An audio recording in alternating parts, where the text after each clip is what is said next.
Hello, hello! Après le regard caméra du point de vue externe, explorons aujourd'hui un mode d'écriture qui plonge le lecteur au cœur de l'intimité du personnage, le point de vue interne à la première personne. Ici, l'histoire est racontée de l'intérieur.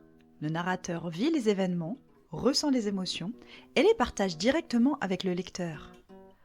Le narrateur utilise « je » et parfois « nous ». Il est un personnage de l'histoire, le plus souvent le protagoniste. Tout ce qui est dit passe par sa perception, ses sensations, sa mémoire et ses biais. Ce choix crée une immersion totale, car le lecteur découvre l'univers à travers les yeux du narrateur. Il entend ses pensées et partage ses doutes.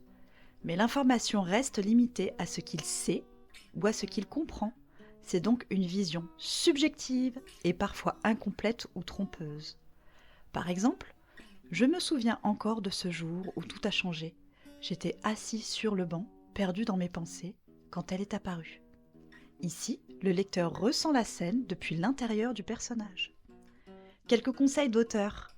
Varier les sensations pour faire ressentir les odeurs, les sons, les textures. Cela renforce la proximité avec le lecteur.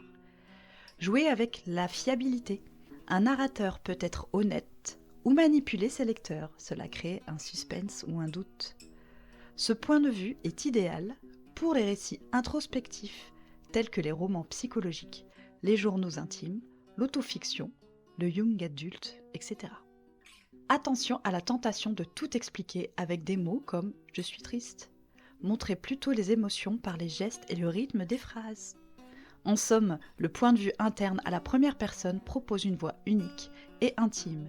Le lecteur n'observe plus l'histoire, mais il vit au rythme du narrateur. Besoin d'un coup de pouce dans l'élaboration de votre point de vue ? Contactez-moi, je suis Stéphanie, votre prête-plume et coach en écriture. À bientôt!